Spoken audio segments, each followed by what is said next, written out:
ತಮ್ಮ ಪುತ್ರನೂ ಅದಕ್ಕೆ ಗೆಸ್ಟ್ ಆಗಿದ್ರು. ನಾನು ಹೇಳ್ತೀನಲ್ಲ, ಹಿಂದುತ್ವವನ್ನು ನಾಶ ಮಾಡಕ್ಕೆ ಹೊರಟಿರೋಂಥ ವ್ಯಕ್ತಿಗಳು ಪಕ್ಷಗಳು ಕರ್ನಾಟಕ ರಾಜ್ಯದಲ್ಲೆಲ್ಲ ದೇಶದಲ್ಲೇ ಇವತ್ತು ನಿರ್ನಾಮ ಆಗ್ತಾ ಇದೆ. ಲವ್ ಜಿಹಾದೆ ಸ್ವತಃ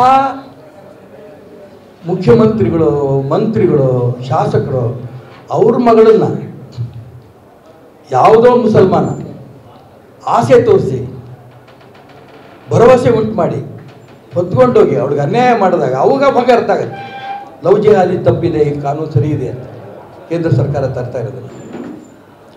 ಪ್ರಮೋದ್ ಮುತಾಲಿಕ್ ಅವರು ಒಂದು ಪುಸ್ತಕ ಬರೆದಿದ್ದಾರೆ ಲವ್ ಜಿಹಾದಿ, ಅದ್ರ ಬಿಡುಗಡೆ ಮಾಡಬೇಕು ಅಂತ ನನ್ನ ಮಗನಿಗೆ ಕೇಳಿದ್ದು ಹೌದವರು. ನನ್ನ ಮಗ ಕಾಂತೇಶ್ ಅಲ್ಲಿ ಹೋಗಬೇಕಿತ್ತು, ಇವತ್ತು ಅದು ಬಿಡುಗಡೆ ಆಗೋದಿತ್ತು, ಇವತ್ತು ಅದಕ್ಕೋಸ್ಕರ ಅವ್ನು ಬಂದಿಲ್ಲ ಇವತ್ತು. ಆದರೆ ರಾಜ್ಯ ಸರ್ಕಾರಕ್ಕೆ ಇನ್ನೂ ಬುದ್ಧಿ ಬಂದಿಲ್ಲ, ಕಣ್ ತೆರೆದಿಲ್ಲ. ಇನ್ನೂ ಅನೇಕ ಮುಸಲ್ಮಾನರು ತೃಪ್ತಿಪಡಿಸಬೇಕು ಅನ್ನೋಂಥ ಒಂದೇ ಲೆಕ್ಕದಲ್ಲಿ ಇದ್ದಾರೆ ಅವರು.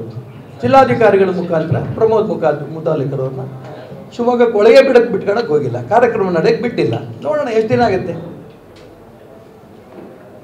ಹೆಣ್ಮಕ್ಳು ಉಳಿಬೇಕು ಅನ್ನೋದು, ಹೆಣ್ಣನ್ನು ಪ್ರಪಂಚದ ಯಾವುದೇ ದೇಶದಲ್ಲಿ ಬರೀ ಹೆಣ್ಣು ಅಂತ ಕರೀತಾರೆ ಅವರು, ಮಕ್ಕಳು ಅಡಿಗೆ ಯಂತ್ರ ಅಂತ ಕರೀತಾರೆ,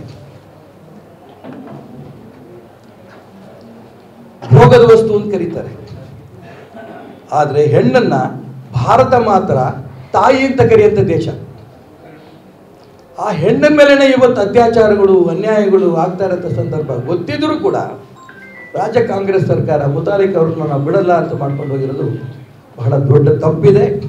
ಆ ಸಂಬಂಧಪಟ್ಟ ಮಂತ್ರಿಗಳು, ಮುಖ್ಯಮಂತ್ರಿಗಳು ಈ ದಿಕ್ಕಿನಲ್ಲಿ ಗಮನ ಕೊಡಿ. ಯಾರನ್ನೋ ತೃಪ್ತಿಪಡಿಸೋದಕ್ಕೆ ಹೋಗಿ ಯಾರು ರಾಷ್ಟ್ರಭಕ್ತರಿದ್ದಾರೆ ಅವ್ರಿಗೆ ದಯವಿಟ್ಟು ತೊಂದರೆ ಕೊಡಬೇಡಿ ಅಂತ ಎಚ್ಚರಿಕೆಯನ್ನು ಕೂಡ ಈ ಸಂದರ್ಭದಲ್ಲಿ ನಾನು ಹೇಳಕ್ಕೆ ಇಷ್ಟಪಡ್ತೇನೆ.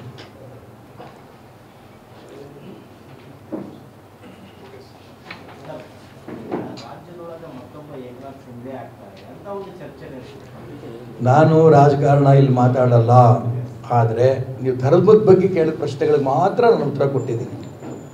ಬೇರೆ ಸಂದರ್ಭದಲ್ಲಿ ಅದಕ್ಕೆ ಉತ್ತರ ಕೊಡ್ತೀನಿ. ಇಷ್ಟು ಜನ ಸಾಧು ಸಂತರು ತ್ಯಾಗಿಗಳನ್ನ ಇಟ್ಕೊಂಡು ನಾನು ಅದಕ್ಕೆ ಉತ್ತರ ಕೊಟ್ಟರೆ ಭಗವಂತ ನನ್ನ ಮಿತ್ತಾನ? ಈಗ ಡಿ ಕೆ ಶಿವಕುಮಾರ್ ಅವರು ಈಗ ತಮ್ಮ ಸಿಎಂ ಆಸೆಗೋಸ್ಕರ ಹಿಂದುತ್ವವನ್ನು ಪ್ರತಿಪಾದಿಸ್ತಾರೆ. ಯಾಕಂದ್ರೆ ಹಿಂದೆ ಕುಕ್ಕರಲ್ಲಿ ಬಾಂಬ್ ಇಟ್ಟವರಿಗೆ ದೇ ಆರ್ ಮೈ ಬ್ರದರ್ಸ್ ಅಂತಂದ್ರು ಸರ್, ಹೌದಾ? ಈಗ ಹಿಂದೂ ಕಾರ್ಯಕ್ರಮದಲ್ಲಿ ಭಾಗವಹಿಸಿ ಹಿಂದೂಗಳ ಮೇಲೆ ಪ್ರೀತಿ ಸಡನ್ ಆಗಿ ಬಂದಿರೋದಕ್ಕೆ ಈಗಲಾರು ಬುದ್ಧಿ ಬಂತಲ್ಲ ಅಂತ ಅನ್ಕೊಳ್ಳಿ. ನೀವು ನೆಗೆಟಿವ್ ಚಿಂತೆ ಮಾಡ್ತೀರಿ, ಪಾಸಿಟಿವ್ ಚಿಂತೆ ಮಾಡಿ. ಇದೇ ಬುದ್ಧಿ ಸಿದ್ದರಾಮಯ್ಯಗೂ ಬರಲಿ. ಗೊತ್ತಿಲ್ಲ, ನಾನು ಬುದ್ಧಿ ಬಂದಿ ಅಂತ ಅನ್ಕೋತೀನಿ. ನಾಟಕ ಅಂತ ಪತ್ರಕರ್ತರು ಹೇಳ್ತೀರಿ, ತೀರ್ಮಾನ ಭಗವಂತ ಮಾಡ್ತಾನೆ.